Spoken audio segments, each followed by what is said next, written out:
साथियों, टेक्नोलॉजी को लेकर आज देश में जो उत्साह है वो सरकार को तेजी से रिफॉर्म्स के लिए प्रेरित करता रहा है।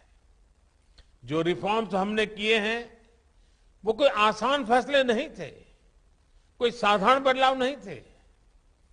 इन सारे रिफॉर्म्स की मांग दशकों से की जा रही थी। इनकी जरूरत हर कोई बता रहा था।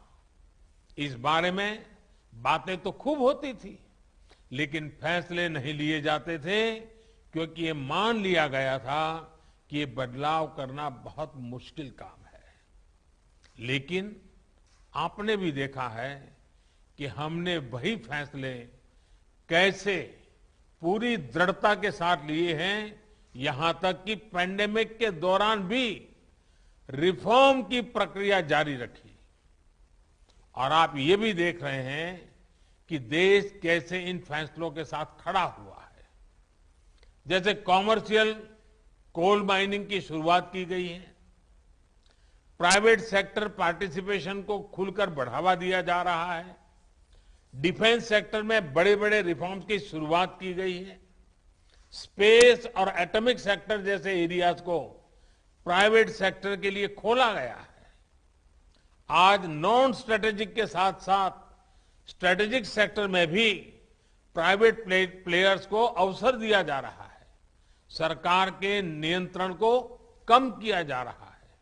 ये सब मुश्किल फैसले आज मुमकिन हो रहे हैं क्योंकि देश अपने प्राइवेट सेक्टर पर, आप सभी पर भरोसा करता है। जैसे जैसे इन एरियाज में हमारी कंपनियां सक्रिय होगी, इनमें संभावनाओं का विस्तार होगा।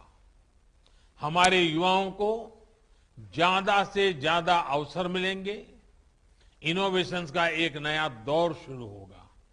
साथियों, हमारी इंडस्ट्री पर देश के विश्वास का ही नतीजा है कि आज ईज ऑफ डूइंग बिजनेस बढ़ रहा है और ईज ऑफ लिविंग में इजाफा हो रहा है। कंपनीज एक्ट में किए गए बदलाव इसका बहुत बड़ा उदाहरण है। आज ऐसे कितने ही प्रावधानों को डीक्रिमिनलाइज किया जा रहा है जो कभी हमारे उद्यमियों के लिए सरदर्द से कम नहीं थे। इसी तरह एमएसएमई सेक्टर को भी प्रोत्साहित करने के लिए कई कदम उठाए गए हैं।